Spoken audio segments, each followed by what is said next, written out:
Hi there, I'm back and today I'm going to do a video on how to make peanut butter in the Oster Pro 1200 blender. I've done the almond butter before and almond milk, and now I'm going to do peanut butter. I have done this in this blender before and it works beautifully. So I like to use cocktail peanuts. That's just my personal preference, but I like these because they're not as bone dry as the dry roasted type are. Also, it has less salt. They're not quite as insanely salty as the dry roasted kind are. I think they use, oopsie, making a mess already. I think they use salt in the dry roasting process, so the salt is just permeated into the nuts. So, all right, so I'm going to put in, there's one. I'm going to do 2 cups here. See if I can do this one without getting them all over the place. Okay. Okay, this isn't going to make a lot of peanut butter, but that's fine. That way, without the preservatives and everything, this way, if you make it small batches more frequently, it's always going to be fresh. So, let's get that started. Okay, I like to start with low and work my way up.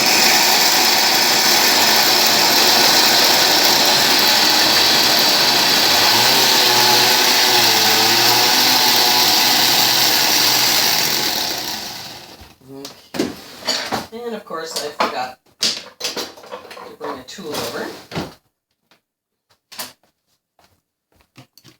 Never fails, you think you're prepared. Okay.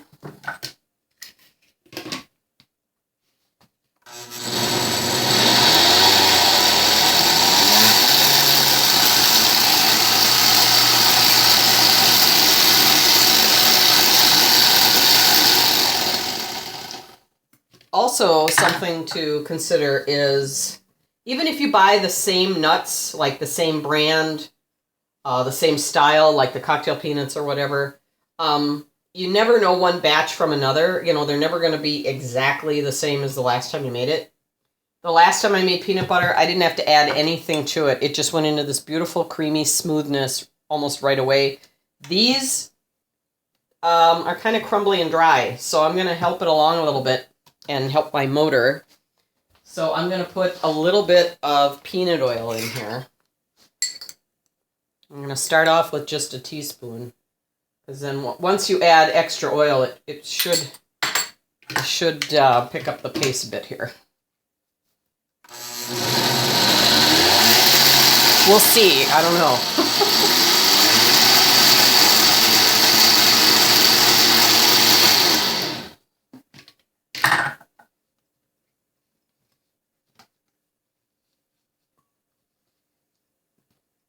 I love making peanut butter too, because the peanuts are so much softer than things like almonds, and so it's a lot more forgiving in the blender. All right, let's try this.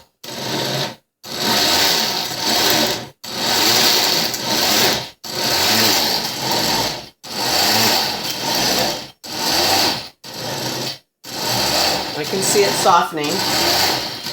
I'm going to give it just another teaspoon of peanut oil.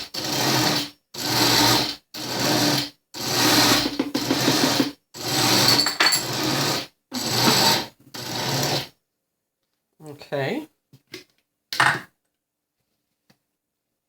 Well, it's getting much softer now with that addition of a little bit of addition of peanut oil. I am making such a mess today. Good grief. Peanuts on the floor. Okay. Let's go back to regular speed here.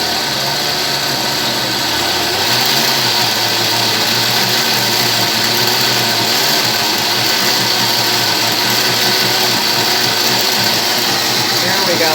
Now it's catching. Now it's going. Now some of you might be wondering, why doesn't she just hit the high button and get it over with?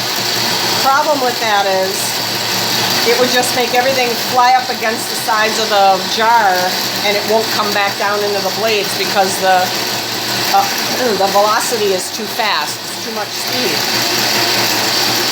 But loud. But as you can see,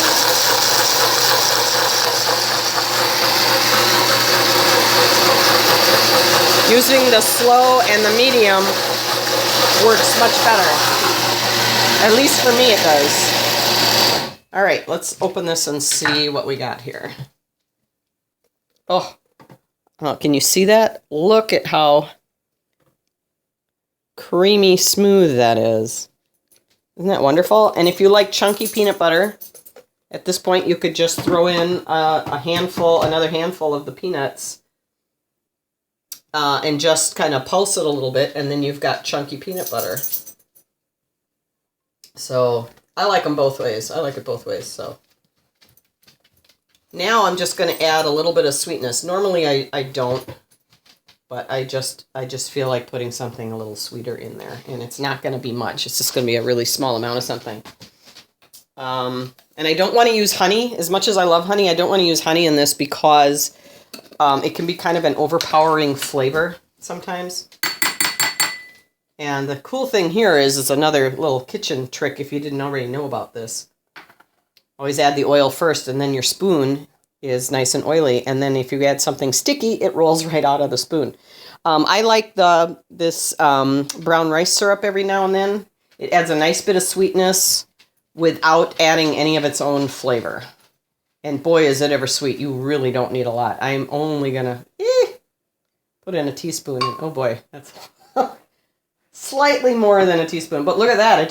This stuff is so sticky. It's almost worse than honey as far as stickiness goes. And it just rolled. I don't know if you can see that. It just rolled right out of the spoon effortlessly. So let's just give that a quick spin just to get it mixed in.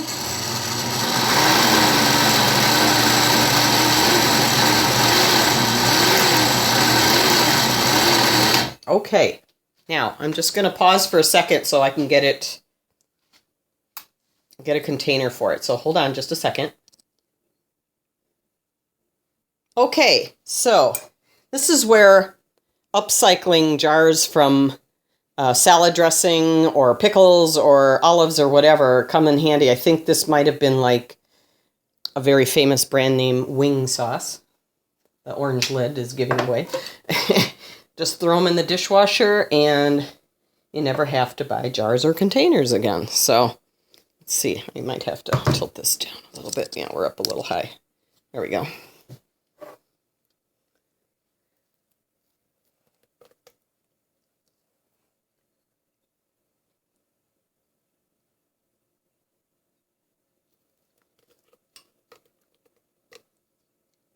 Oh boy, does this ever smell good. This smells fantastic. I'm a huge fan of peanut butter. And my husband is too. There aren't any cookies or dessert in the house. He'll eat a piece of peanut butter toast in a heartbeat. So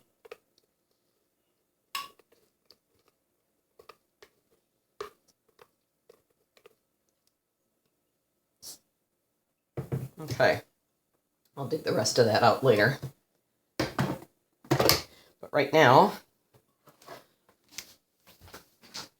I want to get something to taste it real quick here.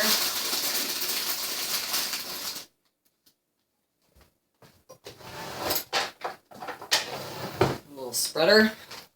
They have these. These are really cool. These are rice cake flats. They're like thin stackers, I think they're called, and I just love them. I mean, I like rice cakes, but sometimes, you know, it's just a little much and just kind of goes flying apart when you're eating it. So, but these are great. They're a nice little, especially if you're like watching your carbs or something. You get a lot fewer, but you get the same experience. So I'm going to give this a taste.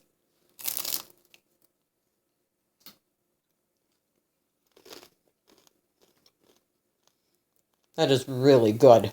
Oh, I love it right when it's made because it's still warm. Oh. And you don't even have to add salt to this because the peanuts are already salted. So, there you go. Peanut Butter 101 in the Oster Pro 1200. And excuse my full mouth. Thanks again for watching, and if you like my videos, give me a thumbs up. Have a great day. Bye-bye.